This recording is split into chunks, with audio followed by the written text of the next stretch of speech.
هەموو جۆرە فکر و ئایدۆلۆژیایەک لێرە کۆبۆتەوە بۆ ئەوەیە کە ئێمە بتوانین بە فشارێکی سیاسی کە ئەمانە زۆربیان ڕۆڵیان هەیە لە پارتەکانی خۆیان و لە ناوەندەکانی خۆیان فشارێک بێ کە لەسەر ناوەندە سیاسیەکان و ناوەندی دەسەڵاتی حکوومەت و بەڕێوەبردننی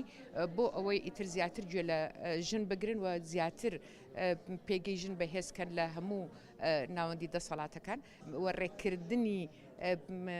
شێوازی مەدەنی بۆ داکۆچیکردن لە مافەکانی خۆی. ئەم بڕیارانی کە لە ناوەندارە دەرەچێ ئەنرێ بۆ هەموو لایەنە سیاسەکان و هەموو ناوەندی بڕیارەکان. مەبەستمان لەوەیە کە کار لەسەر چۆنێتی کارکردنکە لەسەر هەڵبژاردنەکان و بەشداری فعلی ژنان لە هەڵبژاردنەکانە لە داهاتوە لە ڕووی سیاسیەوە چۆن لە هەموو ئەو هەڵبژاردنەکان لە دەسەڵاتی یاسادانان لە دەسەڵاتی جێبەجێکردنا چۆن کار لەسەرەوەکەن ئەنجومەنی محافەزەکانە لە پەرلەمانی بەغایە بۆی بەشداریەکان تەنها بەشداری حیزبی نەبێت و هەر ئەو کاندیدانی کە هەیە بگەڕێنەوە بۆ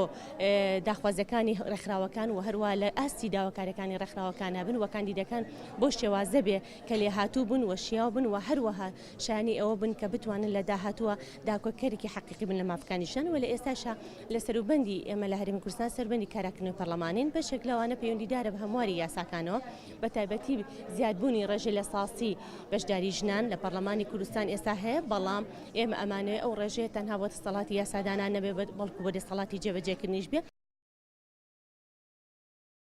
خۆشە لەسەرەوە هەتا خوارەوە بەڵام دەزانم ژنێکە زۆر ژنانە بیر لە مەسەلەکانە کاتەوە ئامادەم ئەو بەڕێ داکۆکیلەکە بکەم پشتیوانی بکەم بۆ ئەوەی کۆمەڵایەتی چونکە ئەمە کۆمەڵایەتی بۆ خۆی سیاسەتە سیاسەت یعنی گۆڕینی ئەو دۆخەی گۆتا کەلوانی ئێستا بە وەکو سەدەقەیەک پێمان بەخشێتەوە جوتیش بەڕاستی بەس من ئەمەوێت لە ڕێگەی ئەم کۆبوونەوەیەوە لەبەر ئەم کۆبوونەوە ئێستا لە سلێمانیەک